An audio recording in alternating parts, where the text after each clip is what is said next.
महायुतीत सुरू असलेल्या पालकमंत्र्यांच्या वादामध्ये नरहरी झिरवळांनी केलेल्या विधानानं नवी भर घातली आहे। त्यामुळे रायगड नाशिकमध्ये शिंदेंच्या शिवसेनेत आणि भाजपसोबत अजित पवारांचे राष्ट्रवादीतले नेते सुद्धा नाराज आहेत का असा प्रश्न निर्माण झालाय। दुसरीकडे मुख्यमंत्री दावोसमधून परतल्यानंतर आता तरी हा तिढा लवकरच सुटेल असा विश्वास महायुतीतले नेते व्यक्त करतायत। पाहूया हा स्पेशल रिपोर्ट।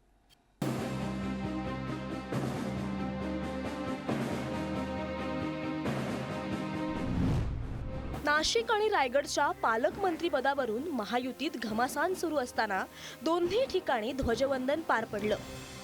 रायगडात अदिती तटकरेंच्या हस्ते तर नाशिकमध्ये गिरीश महाजनांच्या हस्ते ध्वजवंदन करण्यात आलं। हिंगोली जिल्ह्याचे पालकमंत्री असलेल्या नरहरी झिरवाळांनी ध्वजवंदनानंतर गरीब जिल्ह्याचं पालकमंत्रीपद मिळाल्याची नाराजी व्यक्त केल्यानं नवा वाद सुरू झाला। हा तसा मागास जिल्हा म्हणून बघितला जातो। महाराष्ट्रात जिथं कुठं औद्योगिक वसाहती किंवा औद्योगिक क्षेत्र नाही असा जिल्हा कोणता तर हिंगोली सांगितलं जातं। पाण्याच्या संदर्भात सिंचनाच्या संदर्भात सुद्धा सगळ्यात कमी व्यवस्था असलेला जिल्हा म्हणजे हिंगोली सांगितलं जातं। तर मग अशा गरीब जिल्ह्यात मला गरीबाला पालकमंत्री केलं इथे टोचून नाही बोललो। मला वाटतं असं कोणता जिल्हा गरीब आहे, कोणता जिल्हा श्रीमंत आहे, मी गरीब आहे असं म्हणण्याचं अजिबात कारण नाही। ते सिनियर आहेत, खरं म्हणजे मोठे पदावर राहिलेले आहेत, त्यांनी असं बोलू नये। कुठलाही जिल्हा गरीब श्रीमंत या ठिकाणी नाही आहे। उगाच काहीतरी बोलून असंतोष निर्माण करायचा, गरीब श्रीमंत असं काहीतरी बोलायचं, संबंधित बोलायचं, मला वाटतं झिरवळ साहेब हुशार आहेत, त्यांनी असं बोलू नये। असं काही होणार नाही। मी त्यांना विचारेन, दर मंगळवारी आमची मीटिंग असते, अशा पद्धतीचं वक्तव्य केलेलं असेल तर ते योग्य नाही। मी त्यांच्याशी चर्चा करून काय गैरसमज झालेला असेल तर तो दूर करेन। दुसरीकडे रायगडच्या पालकमंत्रीपदासाठी आग्रही असलेल्या भरत गोगावलेंनी खरवली काळीज गावात ध्वजवंदन केलं। रायगडचं पालकमंत्रीपद गोगावलेंना मिळायला हवं याचा पुनरुच्चार शिंदेंच्या शिवसेनेचे नेते उद्योगमंत्री उदय सामंतांनी केला। तर नाशिकच्या पालकमंत्रीपदासाठी भाजपाची मागणी अयोग्य नसल्याचं गिरीश महाजनांनी सांगितलं।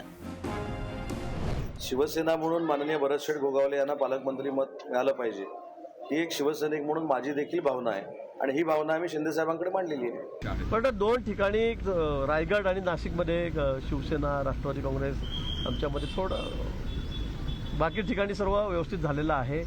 दोन ठिकाणी आग्रह आहे आणि साहजिक आहे, तीन एवढे मोठे पक्ष असताना मागणी असणं काही चुकीचं नाही मला असं वाटतं। पण या संदर्भामध्ये माननीय मुख्यमंत्री महोदय या ठिकाणी आलेले आहेत, दावोसून त्या ठिकाणी आले परदेश दौऱ्यावरून, ते माननीय शिंदे साहेब आणि माननीय अजितदादा हे बसून त्या बाबतीमध्ये निर्णय करतील।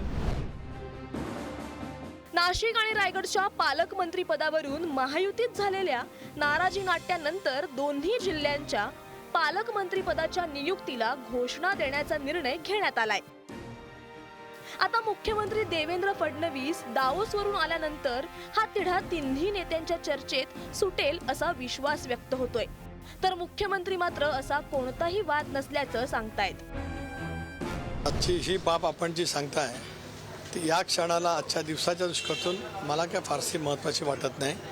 राज्याचे मुख्यमंत्री यशस्वीपणाने डावोसचा दौरा करून आलेले आहेत, या संदर्भातला योग्य ते निर्णय तेच त्यांच्या स्तरावरती घेतील।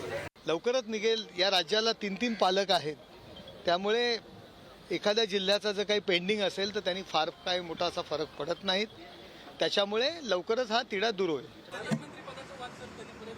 कुठला वादच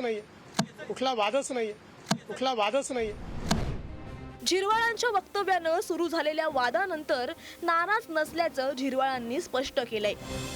खाजगी वगैरे काही नाहीये, पण मग सगळ्यांनी असं सांगितलं, जुने नेते इथले आहेत किंवा नवीन जे काही प्रतिनिधी आहेत त्यांचं म्हणणं आमचा जिल्हा हा तसा मागास जिल्हा म्हणून बघितला जातो। कधीही नाराजी राहणार नाही। झिरवाळ आणि नाराजी हे सूत्रच कधी जमलेलं नाही।